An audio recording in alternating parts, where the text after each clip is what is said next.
大家好，我是议员。上一个影片我是已经讲了之后更新的军器系统。这个影片我是想要给大家知道，如果更新了之后会有什么影响，会有什么改动。还有部分的内容我是写给策划看的，我很难得是写了这么长的一篇东西。这封东西之后我会发去万国线上圆桌会讨论群，也会透过客服总监转发给游戏策划。我已经玩这个游戏接近1800天了，对这个游戏的热爱跟关注度绝对不会比其他的玩家少。那先说一下这个改动之后会有什么影响。第一点，原本做45级套装的玩家亏了，因为现在同样的材料可以做50级的装备，而且图纸也是通过活动获得的，所以做套装的玩家已经是受到影响了。然后做50级的玩家，也就是征服装备的玩家也是亏了，虽然有返回材料，但是只是返回差价而已。新做装备的玩家可以通过活动获得图纸，旧的玩家已经做了装备的需要通过征服币购买图纸，但是改动之后征服币无法返回，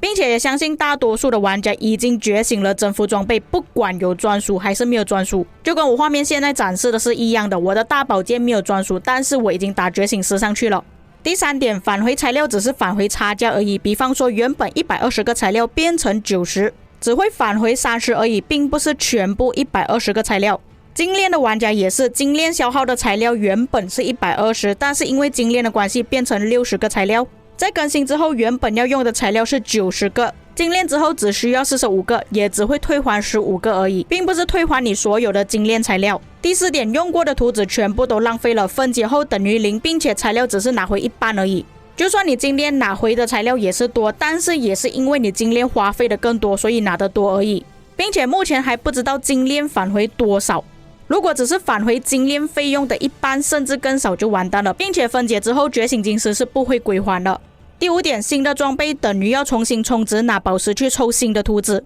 抽到只是第一步，要专属需要抽更多图纸，出专属的概率只有 11%， 很大可能要花更多的宝石去抽更多的图纸，并且旧的图纸碎片宝箱开不到新的图纸，只有新的才可以拿到新的图纸。也有不少的玩家目前是已经拥有了不少旧的图纸装备碎片宝箱，都是存起来等新的装备出来再抽，或者已经做好图纸等材料足够就精炼的，现在全部都变成垃圾了。那不明白什么意思的观众可以看这2张图片，这个是大佬分享给我的，他拥有很多个箱子全部都还没有开的，而且有些图纸是已经拿到了变成一张完整的图纸，它只是需要等材料拿去精炼而已。现在这些东西全部都变成垃圾了。接下来我预计会改动的原因，第一点，不少玩家已经搞好装备，所以有多余的材料或者闲置没装备可做，变成炸弹和小锤子活动营收减少，改动后又可以再营收了。第二点，军器除了大佬之外，大多数的玩家都摆烂了，系数不像装备那么稳定，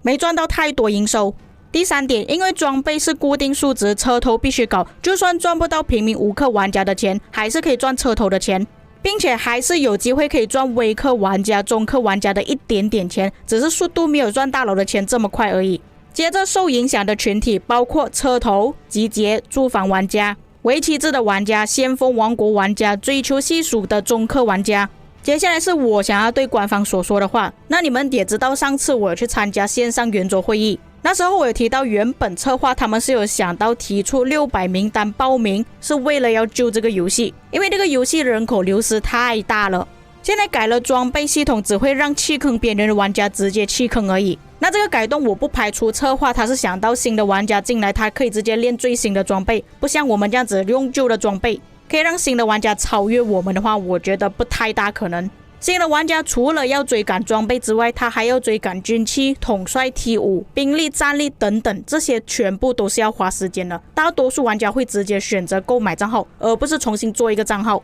购买账号也就等于说旧的玩家离开了，新的玩家继承而已，也就是说你的人数并没有增加，还是同样的账号，只是不同人而已。这样并不会改善新玩家加入这个游戏的压力。而且这一次的活动改动，预计又有不少玩家离开，根本没有改善问题，而且这些玩家也不一定会把账号卖出去，没有人继承账号继续氪金，也没有新玩家进来的话，也等于死。再来，就算不搞新的装备，大佬离开先锋或者是 A 组王国，也只是恶性循环而已。你会移民，其他大佬也是会移民，其他大佬也是会效仿，最终还是要搞新的装备。或者去到 B 组以下的王国没有活跃度，最终也是会弃坑。大佬他们想要的是什么？打仗。那你去到 B 组以下的王国打仗，可能一天就结束了。不管怎样，都是要丢钱下去。他想要留在先锋 A 组王国，也是一样要丢钱去搞新的图纸。去到 BC 组王国也是要移民过去，要花移民令的钱。而且去到 BC 组以下的王国，不确定到底有没有的战斗。那我反对并不是不让官方去改，而是他们改的方式至少是以进化模式来改。